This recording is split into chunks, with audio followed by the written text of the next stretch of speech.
When the ride-sharing company Uber first hit the scene, mention of its name often brought to mind three words: hip, cool, and innovative.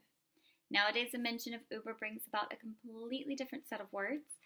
Um, Sexual harassment, unlawful, and unethical are just a couple.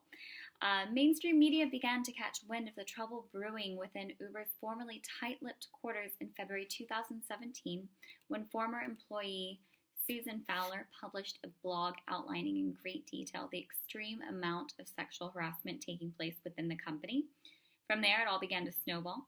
Accusations of sexual harassment, inappropriate comments made by top Uber executives, and even a secret software program designed to evade local law enforcement. In summary, Uber wasn't even complying with the moral minimum. So the trouble began in February 2017, like I said, with Susan Fowler's blog post. Continued on into May when the government began a criminal investigation into the secret software program that Uber had been reportedly using to evade local law enforcement. Then the hits just kept on coming in the month of June when a website called Recode reposted an email from Uber's CEO that was sent to his staff in which he advises said staff on quote-unquote sex rules while on a company outing in Miami. Finally, later in the month of June, Uber's board of directors decided to clean up their company's act by voting unanimously to accept and enact all recommendations from the former U.S. Attorney General after an investigation into their company's culture. But at that point, the damage had already been done. Now, more than ever, people want to support companies that are ethical. Don't believe me? Look at the top grossing companies of today: Google, Amazon, Zappos. Each of these companies have incredibly strong ethical values at their core.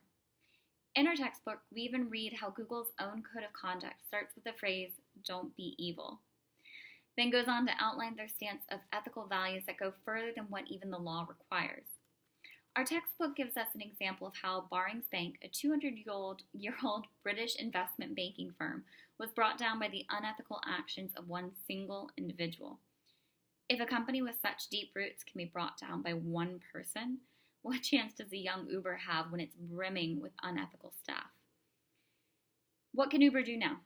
By following ethics consultant Leonard H. Buckland's business process pragmatism, say that 5 times fast, procedure, Uber can clearly define the ethical concerns plaguing its formerly pristine name. The business process pragmatism procedure is outlined by the following 5 steps. 1. Inquiry. Who are the parties involved? The employees.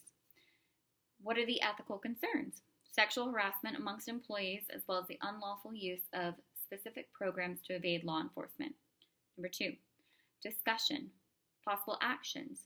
Terminate all offenders or don't terminate all offenders. Issue a public apology or don't issue a public apology. Create a strong company code of ethics or don't. Dedicate resources to volunteer in social work or don't. Number 3.